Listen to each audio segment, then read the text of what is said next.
नमस्कार विद्यार्थियों, आज हम पद परिचय के बारे में अध्ययन करेंगे। तो पद परिचय, इसके अंदर हमने अध्ययन किया था इससे पहले कि जो इसका पहला भेद था विकारी शब्द, उसकी परिभाषा और उसके भेद एवं उसके जो अन्य उदाहरण थे उनके बारे में हमने इससे पूर्व अध्ययन किया था। आज पद परिचय के जो दूसरा भेद है अविकारी पद या अव्यय, इसकी जो परिभाषा होती है अविकारी। अविकारी का मतलब होता है कि ऐसे शब्द जिनका रूप, लिंग, वचन, कारक या काल आदि के अनुसार उसमें कोई विकार उत्पन्न नहीं होता है या वे कोई उनके अंदर कोई परिवर्तन है जो नहीं होता है। तो इस प्रकार के जो शब्द होते हैं या जो पद होते हैं वे अविकारी पद या अव्ययी पद के नाम से हैं जो जाने जाते हैं। तो इससे पहले मैंने आपको बताया था कि जो अविकारी शब्द या जो अव्ययी पद हैं वे 4 प्रकार के होते हैं। सबसे पहला जो इसका भेद या जो प्रकार है वो है आपके क्रिया विशेषण। अब क्रिया विशेषण क्या होता है? जैसे इसमें दो शब्द हैं, पहला शब्द है क्रिया और दूसरा शब्द है विशेषण। क्रिया का मतलब क्या होता है? तो इससे पूर्व मैंने आपको बताया क्रिया का मतलब ये होता है कि जिस शब्द से हमें किसी कार्य के होने के बारे में जो जानकारी प्राप्त होती है। और विशेषण का मतलब क्या होता है कि वे शब्द जो किसी की विशेषता बताने के काम में आते हैं। तो इस प्रकार से जब ये दोनों शब्द आपस में मिल जाते हैं कोई नया शब्द बनता है, जैसे आपके क्रिया विशेषण। तो इस हिसाब से इसकी परिभाषा क्या हो जाती है कि वे शब्द या वे पद जो क्रिया की विशेषता बताते हैं या क्रिया की विशेषता बताने वाले शब्द हैं जो क्रिया विशेषण कहलाते हैं। यानी हमारी ये जो परिभाषा है, क्रिया की विशेषता बताने वाले शब्द क्रिया विशेषण कहलाते हैं। जैसे आपके सामने एक उदाहरण के रूप में ये वाक्य दे रखा है, वह धीरे चलता है। तो अब इसमें आपके जैसे ये शब्द दे रखे हैं, पहला है आपके वह, दूसरा है आपके धीरे और ये है आपके चलता है। अब इसमें क्रिया कौन सी दे रखी है? ये चलता है, ये आपके क्या हो गई? क्रिया है। अब इसकी विशेषता बताने वाला शब्द कौन सा है? धीरे, यानी वह धीरे चलता है। तो ये आपके इसका क्रिया विशेषण के रूप में क्या हो गया? ये है आपके धीरे शब्द जो इसमें हो गया क्रिया विशेषण। अब हम इसमें और अधिक आगे देखते हैं कि जो क्रिया विशेषण है वो भी आपके उसके भी कुछ अन्य भेद होते हैं। तो इसके कुछ जो अन्य भेद हैं वो लगभग 6 भेद होते हैं। सबसे जो पहला भेद है वह है आपके रीतिवाचक क्रिया विशेषण। अब रीति का मतलब यह होता है कि जो क्रिया हो रही है वह किस प्रकार से हो रही है, यानी रीति का मतलब है कि क्रिया होने का प्रकार बताना। अब इसके बारे में हमें कैसे जानकारी होती है कि जैसे ये दे रखा है धीरे, तेज, जोर से, यानी जैसे हमने अभी ये देखा था कि भाई वो धीरे चलता है तो वो कैसे चल रहा है? तो धीरे चल रहा है। इसमें ये भी हो सकता है कि वो तेज़ चल रहा है, बारिश जोर से हो रही है। तो इस प्रकार से क्या है, ये क्रिया के होने का प्रकार है जो हमें बताते हैं। इसके बाद में इसका जो दूसरा भेद है वह है कालवाचक। काल का मतलब क्या होता है? समय। काल का मतलब क्या होता है? समय, यानी क्रिया के होने के समय की जो जानकारी हमें करवाता है वे शब्द कालवाचक क्रिया विशेषण के रूप में जो जाने जाते हैं। अब इनके हमें मतलब कैसे मालूम होता है? जैसे हैं अब, ये भी आपके समय के बारे में बताता है, तब, जब, आज, कल। तो ये जो सारे शब्द हैं जब ये क्रिया से पूर्व जुड़कर उसकी विशेषता बताते हैं तो हमें ये बताते हैं भाई क्रिया है जो किस समय में है जो पूर्व या पूर्ण हुई है। इसके बाद में इसका जो तीसरा भेद है वह है परिमाणवाचक। परिमाण का मतलब होता है किसी मात्रा या माप या तोल। तो इस पर आप समझ में है कि ये क्रिया है जो किस प्रकार से हो रही है, यानी क्रिया होने की मात्रा, जैसे कम, अधिक, कुछ, इस प्रकार से ये क्रिया की मात्रा संबंधी है जो विशेषता बताते हैं। इसके बाद में जैसे हम देखते हैं कि स्थानवाचक क्रिया विशेषण, यानी क्रियाएं उससे स्थान से संबंधित। जैसे ये शब्द हैं आपके ऊपर, नीचे, यहाँ, वहाँ, यानी ये क्या है कि वे जैसे क्रिया की स्थान संबंधी विशेषता है जो बताते हैं। उसके बाद में आपके इसका जो आगे चौथा भेद है कारणवाचक, यानी जैसे कोई भी क्रिया हो रही है तो उसके होने का क्या कारण हो सकता है, तो ये आपके कारणवाचक, जैसे अतः, इस प्रकार, इसलिए। तो ये जो शब्द हैं ये क्रिया के कारणवाचक या उसके क्रिया के होने के कारण से संबंधित जानकारी हैं जो देते हैं। इसका जो पांचवा पेज है वह है आपके प्रश्नवाचक क्रिया विशेषण। प्रश्नवाचक क्रिया विशेषण का मतलब क्या होता है कि ऐसे शब्द जो क्रिया से पूर्व उपस्थित हो जाएं या उपस्थित क्रिया से पूर्व जुड़कर क्रिया के माध्यम से कोई प्रश्न होने का बोध है जो करवाते हैं, जैसे क्यों, कब, कैसे। तो ये जैसे शब्द हैं जो क्रिया से पूर्व जुड़कर उसकी विशेषता भी बताते हैं और कुछ प्रश्न होने का बोध है जो करवाते हैं। उसके बाद में इसका अंतिम जो बिंदु है या जो भेद है वो है निषेधवाचक। निषेध का मतलब होता है कोई भी कार्य नहीं होना, या जैसे कोई भी कार्य पूर्ण नहीं होना है, किसी कार्य होने से मना करना है। तो इसमें जैसे क्या है, मतलब नहीं, न और मत। तो इस प्रकार से ये है जो आपके क्रिया विशेषण, ये 6 भेद होते हैं। क्रिया विशेषण का मतलब क्या होता है, क्रिया की विशेषता बताने वाले शब्द। अब क्रिया की विशेषता इन 6 प्रकार से बताई जाती है। एक तो जैसे जो क्रिया है वह किस प्रकार से हो रही है, उसके बाद में क्रिया कब हो रही है, उसके बाद में क्रिया की मात्रा संबंधी है, स्थान संबंधी है, कारण, प्रश्न और है जो आपके निषेधवाचक। उसके बाद में है जो आपके शब्द मतलब एक भेद है यानी प्रक्रिया विशेषण। अब प्रक्रिया विशेषण क्या होता है, जैसे ये जो शब्द लिखा है क्रिया के पूर्व प्र उपसर्ग है जो आपके जुड़ा हुआ है, यानी इसका मतलब होता है, प्र का मतलब होता है पहले, यानी वे शब्द जो क्रिया विशेषण से पूर्व जुड़ते हैं और वे क्रिया विशेषण की भी विशेषता है जो बताते हैं। ऐसे जो शब्द होते हैं वे प्रक्रिया विशेषण है जो कहलाते हैं। अब जैसे ये लिखा है वह बहुत तेज चलता है। अब इसमें जैसे सबसे पहले हमें ये देखना है कि भाई इसमें कौन सा शब्द है जो क्रिया है। तो इसमें क्रिया कौन सी हो गई, ये। अब इसकी विशेषता बताने वाला शब्द कौन सा है कि ये है, ये हो गया आपके क्रिया विशेषण। अब इसकी भी जो विशेषता बताने वाला शब्द है वो हो गया आपके ये, तो ये आपके क्या हो गया, प्रक्रिया विशेषण, यानी क्रिया की भी विशेषता बताने वाला शब्द।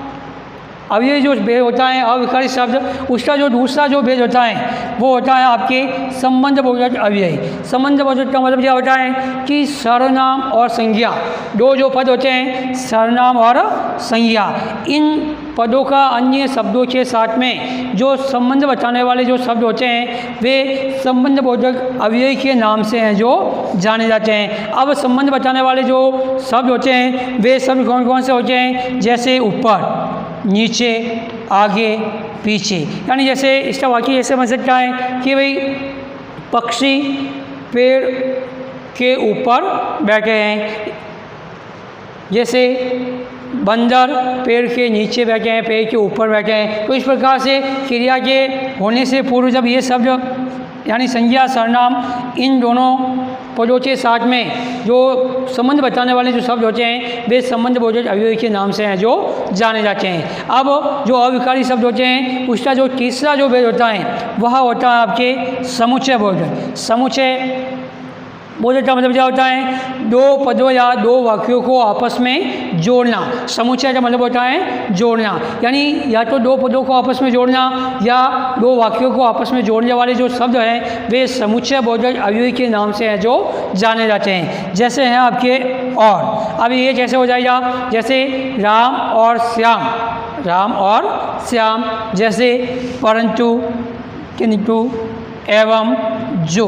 तो ये जो शब्द हैं ये दो पदों या दो वाक्यों को आपस में जोड़ने का काम है जो करते हैं। तो ये जो शब्द हैं ये समुच्चय बोधक अव्यय की श्रेणी में आते हैं। इसके बाद में इसका अंतिम और जो चौथा भेद है वह होता है आपके विस्मयजी बोधक। विस्मय का मतलब होता है कि आश्चर्य होना, यानी ऐसे शब्द जिनको सुनकर हमें आश्चर्य, विस्मय, हर्ष, शोक, घृणा, तिरस्कार आदि के भाव हमारे मन के अंदर जागृत होते हैं। तो वे जो पद होते हैं यानी वे जो शब्द होते हैं वे विस्मयजी बोधक अव्यय के नाम से जाने जाते हैं। जैसे हैं आपके आहा, वाह, छी, अरे, ओह। तो ये ऐसे शब्द हैं जिनको सुनने के बाद में हमारे मन के अंदर विस्मय, हर्ष, शोक, घृणा, तिरस्कार आदि के भाव है जो जागृत होते हैं। अब हम क्या करते हैं कि पद परिचय, यानी सबसे पहले हमने अविकारी पद के अंदर पहला जो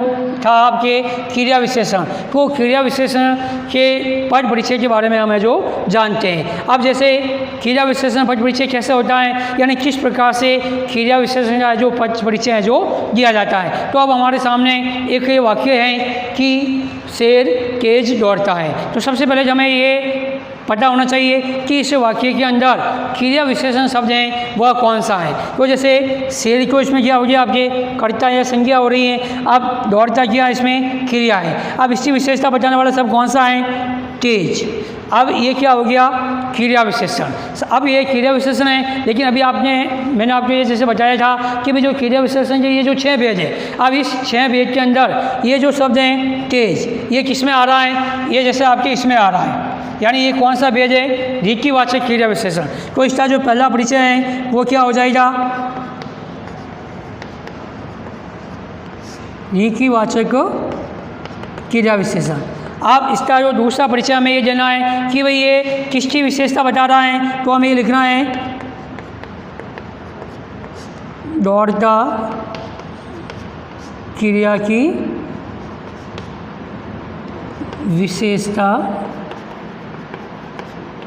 बता रहा है।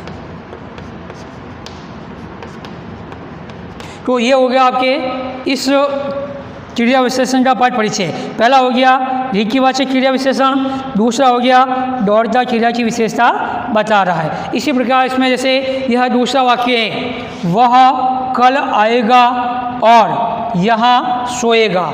अब इसमें हमें ये पता लगाना है कि भाई इसमें क्रिया विशेषण शब्द कौन से हैं। तो सबसे पहले जो इसमें क्रिया कौन सी है, एक तो यहाँ पर है आएगा और दूसरी क्रिया है आपके सोएगा, यानी इसमें 2 क्रियाएं हैं। और जैसे क्रिया से पूर्व जो शब्द आते हैं वे क्रिया की विशेषता बताते हैं। तो इससे पूर्व आने वाला शब्द एक तो ये हो गया आपके कल, और ये इससे पूर्व आने वाला शब्द हो गया आपके यहाँ। तो इसमें 2 क्रिया विशेषण हो गए। तो सबसे पहले हमें किसका परिचय देना है, इस शब्द का परिचय देना है, कल। अब हमें ये पता लगाना है कि भाई ये जो शब्द है यह क्रिया विशेषण की किस श्रेणी में आता है। तो ये शब्द इसमें देखो आपके कहाँ पे आ रहा है, जैसे ये यहाँ पे आ रहा है, यानी ये कौन सा भेद हो गया आपके कालवाचक क्रिया विशेषण। कौन सा हो गया, कालवाचक क्रिया विशेषण। और ये किसकी विशेषता बता रहा है, आएगा। तो दूसरा क्या हो जाएगा, आएगा क्रिया की विशेषता बताता है। अब इसी प्रकार से हम इसका परिचय देते हैं, जैसे है आपके यहाँ। अब ये जो शब्द है आपके यहाँ, अब ये आपके क्रिया विशेषण की श्रेणी में, यानी कौन से भेद में आता है। जैसे ये देखा है आपके यहाँ, अब ये किस श्रेणी में आया हुआ, आपके स्थानवाचक। तो हम इसका क्या परिचय देंगे,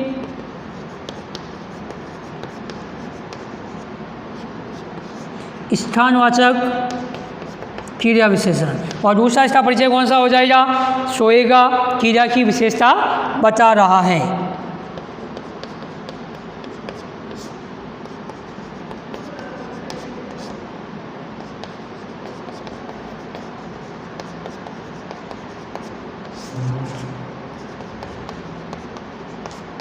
एक बार वापस इसको देखते हैं कि जैसे वाक्य है आपके शेर तेज दौड़ता है। तो सबसे पहले इसमें क्रिया कौन सी है, दौड़ता है। इसकी विशेषता बताने वाला शब्द क्रिया विशेषण कौन सा है आपके, तेज। अब तेज जो शब्द हैं वो हमें ये देखना है कि भाई क्रिया विशेषण के जो ये 6 भेद हैं, इन 6 भेद में से किस प्रकार में आता है। तो सबसे पहले जो ये आ रहा है वो इसमें आ रहा है आपकी, यानी ऋक्तिवाचक में। तो इसका कौन सा प्रकार हो जाएगा, ऋक्तिवाचक क्रिया विशेषण। ये इसका पहला परिचय हो गया। दूसरा परिचय कौन सा हो जाएगा, दौड़ता क्रिया की विशेषता बता रहा है। फिर जैसे दूसरा जो वाक्य है, वह कल आएगा और यहाँ सोएगा। तो इसमें देखो पहले जो ये क्रिया आपकी आएगा तो इसकी विशेषता बताने वाला शब्द कौन सा है? कल। तो ये जो शब्द है वो आपके किसमें आ रहा है? कालवाचक क्रिया विशेषण में। और किसकी विशेषता बता रहा है? आएगा। उसके बाद जैसे इसमें दूसरा शब्द है आपके यहाँ। अब यहाँ क्या है आपके? स्थानवाचक क्रिया विशेषण। तो ये हो गया आपके यहाँ स्थानवाचक क्रिया विशेषण और किसकी विशेषता बता रहा है? सोएगा। तो अब हम ये हो गया आपके क्रिया विशेषण का पद परिचय। अब हम इससे आगे हम देखते हैं कि प्रक्रिया विशेषण का पद परिचय है जो किस प्रकार दिया जाता है।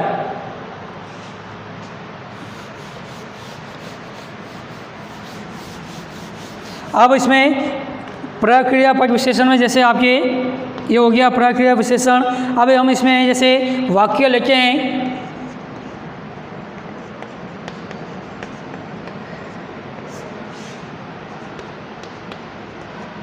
अरविंद बहुत तेज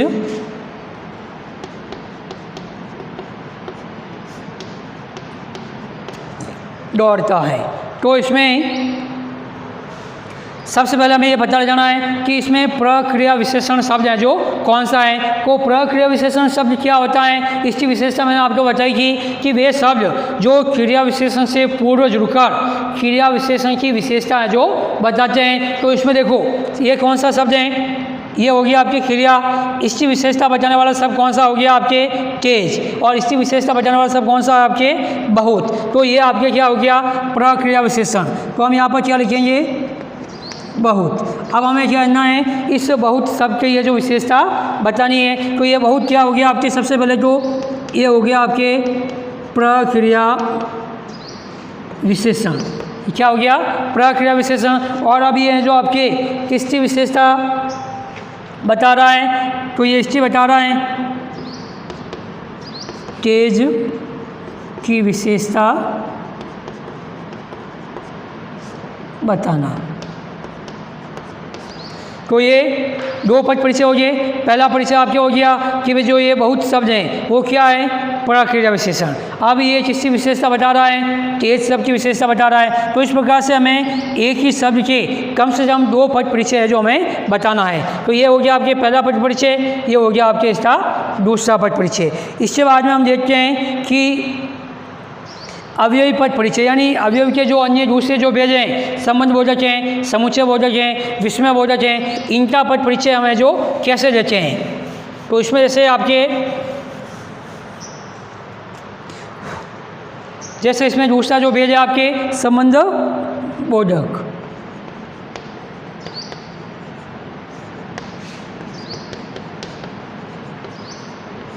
तो इसमें हम देखते हैं जैसे वाक्य, इसका उदाहरण देखिए हम।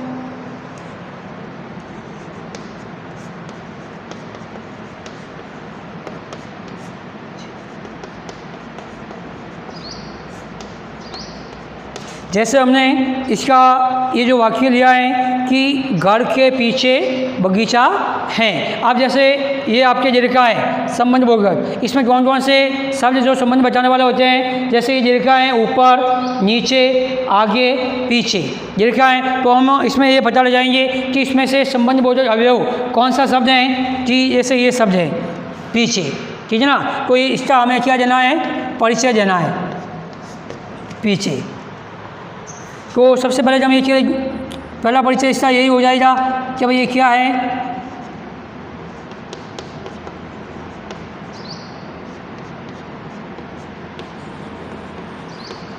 पहला परिचय हो गया कि ये हो गया आपके संबंध बोधक अवयव। दूसरा परिचय इसमें क्या हो जाएगा?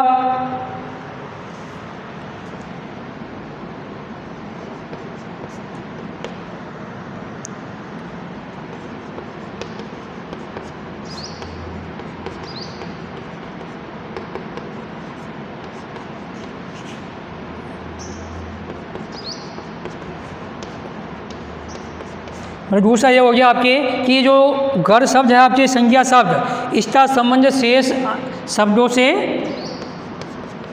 बता रहा है।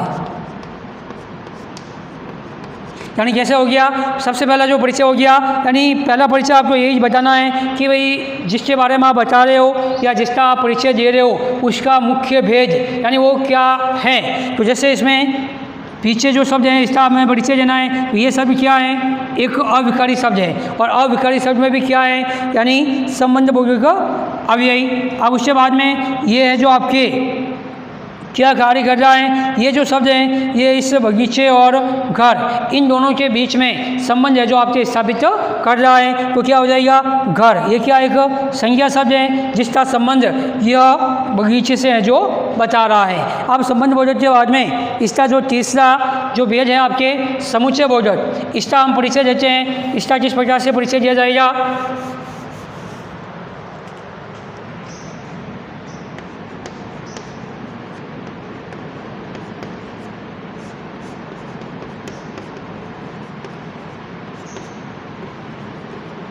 ये इसका अविकारी शब्द में जो इसका तीसरा जो भेद है। अब हम इसमें एक वाक्य लेके आए,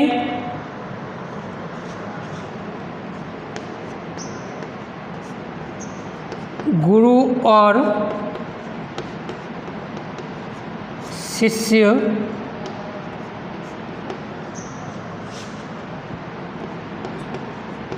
कहाँ गए हैं। अब देखो उसमें कि समुच्चय बोधक में क्या होता है कि दो पदों या दो वाक्यों को जोड़ने वाले जो शब्द होते हैं, जो अवयवी शब्द होते हैं, वे समुच्चय बोधक अवयवी कहलाते हैं। तो यहाँ पर देखो आपके दो वाक्य को है नहीं, लेकिन दो पद हैं। पहला जैसे ये है आपके गुरु और दूसरा हो गया आपके शिष्य, इन दोनों को जोड़ने वाला शब्द कौन सा है आपके और, तो ये आपके क्या हो गया समुच्चय बोधक अव्ययी। तो यहाँ पर आप इस और का आपको परिचय देना है, तो ये क्या हो जाएगा आपके पहला परिचय। आप क्या बताओगे इसमें,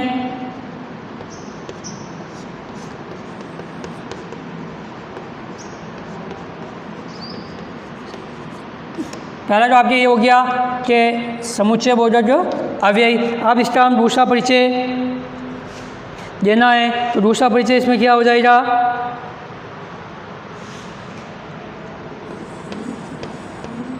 गुरु और शिष्य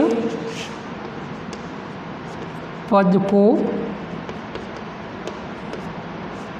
जोड़ता है। यानी ये दो काम बता रहा है। पहला जो है आपके कौन सा अवयवी है समुच्चय बोधक, दूसरा काम ये किया जा रहा है गुरु और शिष्य इन दोनों पदों को आपस में जोड़ने का काम है जो करता है। अब इसके बाद में हम क्या करेंगे, तीसरा जो चौथा और अंतिम जो भेद है आपके विस्मयादि बोधक, इसका हम जो पद परिचय देते हैं, यानी इसका जो पद परिचय हमें किस प्रकार से देना है, तो ये देखते हैं।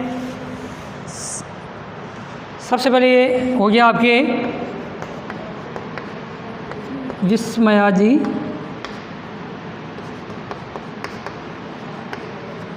बोधक।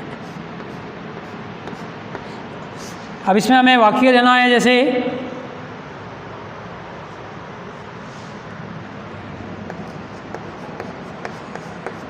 अरे यह मकान कैसे गिर गया। अब जैसे हमारे सामने ये वाक्य है कि अरे यह मकान कैसे गिर गया। अब देखो यहाँ पर क्या है कि विस्मयादि बोधक में जैसे कौन कौन से शब्द आते हैं, जैसे आहा, वाहा, छी, अरे, ओ, यानी ये जो शब्द हैं, जैसे विस्मय, विस्मय का मतलब क्या होता है कि मन के अंदर जैसे आश्चर्य के भाव पैदा होना, जैसे हर्ष, हर्ष कब होता है, जैसे खुशी के भाव होते हैं। अब जैसे शोक, यानी जब कोई हमारे मन के अंदर दुख है जो उत्पन्न होता है, तब कौन से भाव आते हैं, शोक। जैसे घृणा का मतलब क्या होता है, किसी से नफरत करना, जैसे तिरस्कार करना। अब जैसे हमारे सामने ये जो वाक्य हैं आपके, अरे यह मकान गिर गया, तो ये जो शब्द है आपके अरे, ये आपके क्या है विस्मयादि बोधक क्या है, यानी इससे हमें विस्मय के भाव है जो हो रहे हैं। तो उसमें हम क्या जोड़ेंगे, पहले जो विस्मयादि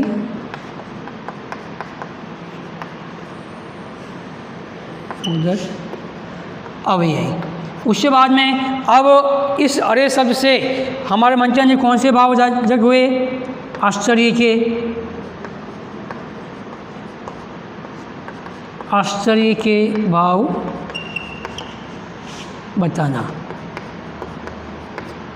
यानी जैसे जब ये जैसे वाक्य आपके अरे यह मकान कैसे गिर गया, यानी जैसे मकान एकदम नया था, हमें विश्वास नहीं हो रहा है, यानी हमें एकदम आश्चर्य हो रहा है कि भाई इतना अच्छा मकान था वह कैसे है जो गिर गया। तो सबसे पहले जो ये जो शब्द हैं अरे शब्द इसका परिचय देना है। तो पहला परिचय आपके मतलब किसी शब्द का परिचय देना, पहला परिचय आपको वही बताना है कि सबसे पूर्व वह जो शब्द है वह क्या है, संज्ञा है, सर्वनाम है, विशेषण है, क्रिया है, या फिर जैसे अव्यय। अव्यय के अंदर भी जैसे 4 भेद है, तो इन 4 भेद में से उसका कौन सा प्रकार है वह बताना है। उसके बाद में दूसरा आपको परिचय वो देना है कि वह उसका संबंध कर्ता, क्रिया, कर्म, इसके साथ में उसका संबंध है जो किस प्रकार से है। तो इस प्रकार से जैसे आपके जो अविकारी शब्द या जो अव्यय है, इसके जो 4 भेद आपके क्रिया, विशेषण, संबंध बोधक, समुच्चय बोधक और विस्मयादि बोधक, इससे जो परिचय यानी पद परिचय किस प्रकार से दिए जाते हैं ये मैंने आपको है जो बता दिया है। अब इसमें बाद में जो बचे हुए हैं जैसे आपके सर्वनाम पद परिचय हैं, विशेषण पद परिचय हैं और ये आपके